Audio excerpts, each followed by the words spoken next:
आज म तपाईहरुलाई सीटीबीटी प्रोग्राम अन्तर्गत विभिन्न विषयहरू एचए, ल्याब, रेडियोग्राफी लगायत विभिन्न विषयहरू जसमा चाहिँ फर्स्ट इयरमा बोटानी सब्जेक्ट पढाइ हुन्छ त्यसै अन्तर्गत रहेर म पहिलो च्याप्टर इन्ट्रोडक्सन टु बायोलोजी अथवा इन्ट्रोडक्सन टु बोटानी जसबाट सीटीबीटी को 3 मार्क्स मा चाहिँ सोध्ने गर्छ त्यस विषयमा चाहिँ कुरा गर्न गइरहेको छु।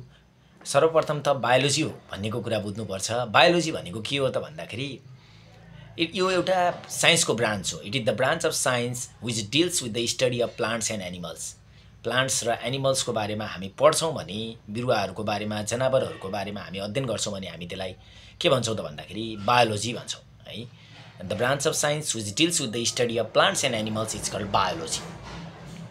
बायोलोजी को फादर को हुन् त भन्दाखेरि Aristotle is known as the father of the biology. कहिलेकाहीँ हामीलाई 1 मार्क्समा एमसीक्यूमा सोध्छ who is known as the father of biology भन्दाखेरि हामी Aristotle is known as the father of biology भन्छौं। साथसाथै अब हामी बोटनी भित्र रहँदै गर्दाखेरि बोटनीको फादर को हो भनेर चिन्नुपर्छ। Theophrastus is known as the father of the botany. THEOPHRASTUS Theophrastus is known as the father of botany. बोटानीको पिता भनेर चाहिँ हामी थियोफ्रास्टसलाई चिन्छौं। यसै सन्दर्भमा हामी इन्ट्रोडक्सन अफ बायोलोजीमा कुरा गर्दाखेरि there are so many branches of the biology अथवा बोटनी है। पहिलो ब्रान्चेसको कुरा गर्दाखेरि हामी पहिला त के बुझ्नुपर्छ भन्दाखेरि बोटानी भनेको के हो त भन्ने कुरा बुझ्नुपर्छ। Study of plants is known as botany. हामी प्लान्ट्सको स्टडी गर्छौं भने हामी त्यसलाई बोटानी भन्छौं र साथसाथै एनिमल्सको स्टडी गर्छौं भने हामी त्यसलाई जोलोजी भन्छौं। र साना माइक्रो अर्गानिजमहरु जसलाई हामी हाम्रो आँखाले देख्दैनौं त्यसलाई हामी माइक्रो अर्गानिजम्स भन्छौं। The organisms which can not be seen by our naked eyes. हाम्रो नाङ्गो आँखाले देखिदैन जसलाई माइक्रोस्कोपको सहायता चाहिन्छ त्यसलाई के भनिन्छ त भन्दाखेरि माइक्रो अर्गानिजम्स भनिन्छ। जसलाई हेर्नको लागि हामी माइक्रोस्कोपको सहायता लिन्छौं। फर्दरमोर पछि हामी प्र्याक्टिकलमा पनि हेर्छौं। यसरी चाहिँ माइक्रो अर्गानिजमको बारेमा पढिन्छ भने हामी त्यसलाई माइक्रोबायोलोजी भन्छौं। यसै सन्दर्भमा there are so many branches of the botany है। ब्रान्चेसहरु धेरै छ बोटनीको। पहिलो कुरा गर्दाखेरि हामी एनाटोमीको कुरा गर्छौं। एनाटोमी भनेको कुनै पनि लिभिङ अर्गानिजमको हामीले तिनीहरुको भित्रको पार्ट इन्टर्नल स्ट्रक्चरको बारेमा स्टडी गर्छौं भने त्यो एनाटोमी हो। The branch of botany which deals with the study of internal structure of the living organism is called anatomy है। चाहे त्यो प्लान्टमा पनि एप्लिकेबल हुन सक्छ, चाहे त्यो एनिमलमा पनि एप्लिकेबल हुन सक्छ। That's for why the branch of biology which deals with the study of internal structure of living organism is known as anatomy है। कुनै पनि लिभिङ अर्गानिजमको भित्रको बारेमा हामी पढ्छौं भने दैट इज एनाटोमी। अब रह्यो मर्फोलोजी। मर्फोलोजी भनेको बाहिरको स्ट्रक्चरको बारेमा। कुनै पनि प्लान्ट्स अथवा एनिमल्सको हामी एक्सटर्नल स्ट्रक्चर बाहिरको एक्सटर्नल एपियरेन्सको कुरा गर्छौं। एक्सटर्नल एपियरेन्स बाहिरबाट देखिने चीजको बारेमा अध्ययन गर्छौं भने त्यस्तो विज्ञानलाई हामी morphology भन्छौं। That's for why the branch of biology which deals with the study of external structure of living organism is called morphology है। It is also applied for both plants and animals। कुनै पनि प्लान्ट्सको बिरुवाको अथवा कुनै पनि जनावरको हामीले चाहिँ के त भन्दा बाहिरको भागको बारेमा हामी अध्ययन गर्छौं भने दैट इज के त भन्दा मोर्फोलोजी है। दुईटा ब्रान्चको बारेमा कुरा गरे मैले। पहिलो हो एनाटोमी जसमा हामी इन्टर्नल स्ट्रक्चरको कुरा गर्छौं। त्यसैगरी मोर्फोलोजी जसमा चाहिँ हामी एक्सटर्नल स्ट्रक्चरको बारेमा कुरा गर्छौं। यसैगरी अर्को ब्रान्चेसमा हामी के भन्न सक्छौं त भन्दा इकोलोजी। इकोलोजी भनेको के हो त भन्दा it is also the branch of biology which deals with the study of interaction between the living organism and their environment. यो वातावरणमा रहेका लिभिङ अर्गानिजमहरु र त्यो वातावरणको बीचको अन्तर्सम्बन्धको बारेमा हामी कुरा गर्छौं भने that is ecology. That's for why के भन्ने त भन्दा the branch of biology which deals with the study of interaction between the living organism and their environment. Living organism र त्यहाँ रहेको वातावरणको बीचको अन्तर्सम्बन्धको बारेमा कुरा गर्छौं भने हामी त्यसलाई इकोलोजी भन्छौं।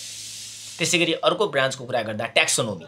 ट्याक्सोनोमी भनेको के हो त भन्दा it is also the branch of biology which deals with the study of के त भन्दा classification, identification and nomenclature of the living organism is called taxonomy। Carolus Linnaeus is known as the father of taxonomy।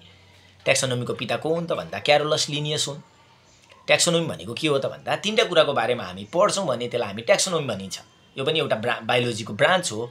Classification, identification र nomenclature. Classification भनेको वर्गीकरण गर्ने, classify गर्ने। Identification भनेको पत्ता लगाउने। नोमेनक्लेचर भनेको नाम गर्ने, नाम राख्ने। त्यस्तो विधिलाई हामी के भन्छौं त भन्दा ट्याक्सोनोमी भन्छौं। है, जसलाई हामी सम्झिनको लागि CIN थ्योरी पनि प्रयोग गर्न सक्छौँ। C मिन्स क्लासिफिकेसन, I भनेको identification, and N means nomenclature. That's for why classification, identification र नोमेनक्लेचर गर्ने त्यस्तो विज्ञानलाई हामी ट्याक्सोनोमी भन्छौँ, जसको फादर को रहेछन् त भन्दा क्यारोलस लिनियस रहेछन्। त्यही भएर कुनै पनि प्लान्ट्स अथवा एनिमल्सहरूको वैज्ञानिक नाम राखेको हुन्छ। जस्तो हाम्रो मान्छेको वैज्ञानिकको नाम के हो त भन्दा होमोसेपिन्स हो। अब केराउको कुरा गर्दा केराउको वैज्ञानिक नाम के हुनसक्छ त? पिसम स्याटिभम हुनसक्छ। हो, यो राख्ने विधि क्लासिफाई गर्ने, क्लासिफिकेसन गर्ने, आइडेन्टिफिकेसन गर्ने र नोमेनक्लेचर नाम राख्ने त्यस्तो विज्ञानलाई हामी के भन्छौँ त? ट्याक्सोनोमी भन्छौँ है। यसरी चाहिँ अर्को ब्रान्चको कुरा गर्ने हो भने के हुन्छ सक्छ त भन्दा ब्रायोलोजी, BRYOLOGY। ब्रायोलोजी भनेको के हो त भन्दा ब्रायोफाइट्सको बारेमा हामी पढ्छौँ भने bryology, study of bryophytes is called ब्रायोलोजी।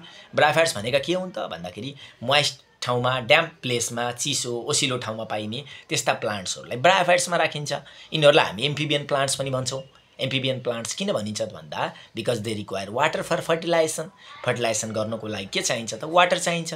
त्यही भएर हामी ब्रायोफाइट्सको स्टडी गर्छौँ भने त्यस्तो विज्ञानलाई हामी ब्रायोलोजी भन्छौँ। यसै गरी अर्को हुन्छ फाइकोलोजी अथवा एल्गोलोजी भन्छ, PHYCOLOGY। फाइकोलोजी भनेको स्टडी अफ द एल्गी, लेउहरूको बारेमा हामी पढ्छौँ भने त्यसलाई के भनिन्छ त? फाइकोलोजी अथवा एल्गोलोजी। अर्को हुन्छ माइकोलोजी, पनि अर्को ब्रान्च हो। हेर्नुहोस्, माइकोलोजी भनेको स्टडी अफ द फन्जाई, च्याउहरू ढुसीहरूको बारेमा हामी पढ्छौँ भने त्यसलाई माइकोलोजी भनिन्छ, MYCOLOGY है। फन्जाईको बारेमा अथवा माइकोटाको बारेमा पढ्छौँ भने हामी त्यसलाई के भन्ने? माइकोलोजी।